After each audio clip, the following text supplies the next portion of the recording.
दिल्ली दिल वालों की है, जहां पर दो सरकारों का शासन चलता है। एक सरकार फ्री में बिजली पानी देती है तो दूसरी जमीन, कानून और पुलिस पर अधिकार रखती है। आजकल दोनों सरकारों में सह और मात का खेल चल रहा है। क्या खेल चल रहा है दोनों सरकारों के बीच, सब जानेंगे। बस बने रहिए इस वीडियो में मेरे साथ। नमस्कार, आप देख रहे हैं अपनी बात अनिल के साथ। दिल्ली में शराब घोटाले की जांच चल रही थी और आप सरकार के नंबर 2 रहे उप मुख्यमंत्री मनीष सिसोदिया आजकल सलाखों के पीछे हैं। यह हंगामा थमा भी नहीं था कि टाइम्स नाउ नव भारत ने नव मुख्यमंत्री केजरीवाल के आवास के निर्माण में हुई गड़बड़ियों का खुलासा किया। तो आप यानी आम आदमी पार्टी की राजनीति में एक भूचाल और एक तूफान सा आ गया। एलजी विनय कुमार सक्सेना ने मुख्यमंत्री आवास के निर्माण में हुई गड़बड़ियों की जांच का जिम्मा विशेष सचिव विजिलेंस YVV जे राजशेखर को सौंप दिया और इसी के साथ बढ़ती जा रही थी आम आदमी पार्टी की मुश्किलें। इन मुश्किलों से बचने का बस एक ही तरीका था कि मुख्य प्रशासनिक पदों पर चहेते अधिकारियों का नियुक्त होना, लेकिन यह अधिकार एलजी और सबसे सेक्रेटरी के पास था।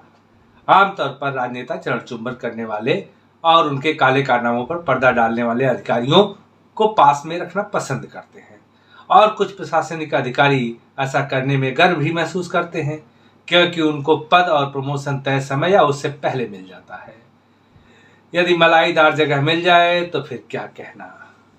ऐसे अधिकारियों का संरक्षण पाने के लिए आप सरकार प्रशासनिक अधिकारियों के तबादले का अधिकार पाने के लिए सुप्रीम कोर्ट पहुंच गई।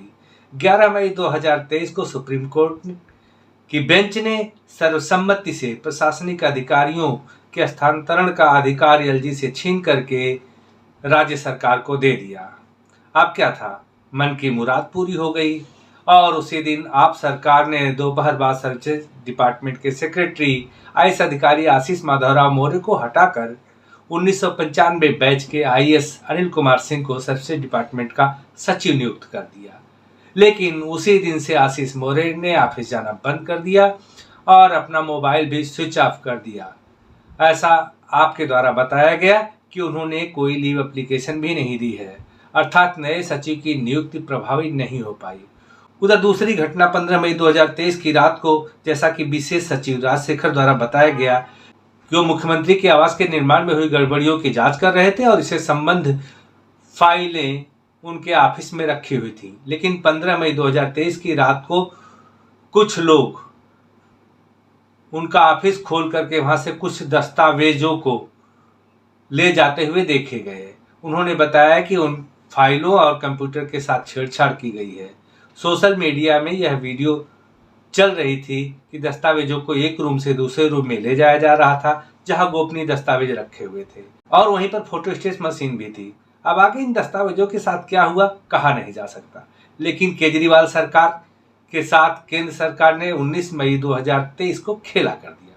जी हाँ, केंद्र सरकार ने एक अध्यादेश निकाल दिया जिसके अनुसार दिल्ली के प्रशासनिक सेवा के अधिकारियों के तबादले का अधिकार मुख्यमंत्री को दे दिया गया, लेकिन जलेबी बनाकर।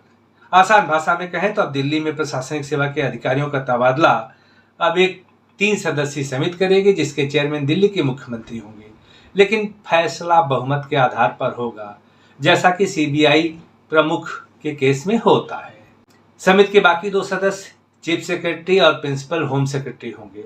अब यहीं पर केंद्र सरकार खेल कर गई कि सांप भी मर जाए और लाठी भी न टूटे, यानी प्रत्यक्ष रूप से सुप्रीम कोर्ट के आदेशों की उपेक्षा भी न हो और परोक्ष रूप से दिल्ली में प्रशासनिक अधिकारियों का हस्तांतरण का अधिकार केंद्र के पास ही रहे। केंद्र सरकार के अध्यादेश के हवाले से 22 मई 2023 को एक पत्र जारी किया गया, जिसमें स्पेशल सेक्रेटरी को उनके पद पर पुनः नियुक्त कर दिया गया। अब यही अध्यादेश कानून बन जाएगा यदि लोकसभा और राज्यसभा से पास हो जाता है तो। वैसे लोकसभा में इसे पास कराना आसान है, लेकिन राज्यसभा में सरकार बहुमत में नहीं है। इसे पास कराने के लिए कुल 119 सांसदों का समर्थन चाहिए, जबकि एनडीए के पास कुल 110 सांसद ही हैं। यूपीए के पास कुल 46 सांसद है राज्यसभा में, जबकि 80 अन्य सांसद हैं अलग अलग पार्टियों के।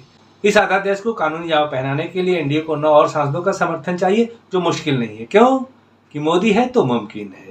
मैं ऐसा इसलिए कह रहा हूं कि 5 अगस्त 2019 को एनडीए राज्यसभा में अल्पमत में होते हुए धारा 370 के सेक्शंस को हटा चुकी है। तो ये फिर कौन सा मुश्किल काम है? सरकार मुश्किल में तो नहीं लग रही है। लेकिन आशीष माधव राव मौर्य की मुश्किलें अवश्य बढ़ गई हैं, जिन्हें भ्रष्टाचार के आरोप में याचिका समिति के समक्ष पेश होना है। इनके खिलाफ पालम विधानसभा की विधायिका भावना गौड़ ने विधानसभा अध्यक्ष से शिकायत दर्ज कराई। अब उन्हें समिति के समक्ष 2 हफ्ते के बाद पेश होने का समय मिला है, जैसा कि आशीष मौर्य ने अनुरोध किया था। अब देखना है कि 2 हफ्ते बाद भी वो पेश होते हैं या नहीं। लेकिन अभी तो आम आदमी पार्टी पशोपेश में है कि इस अध्यादेश को कानून बनने से कैसे रोका जाए।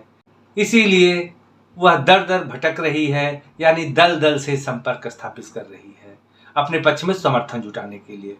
वो हर राजनीतिक दल से संपर्क साधने में लगी हुई है।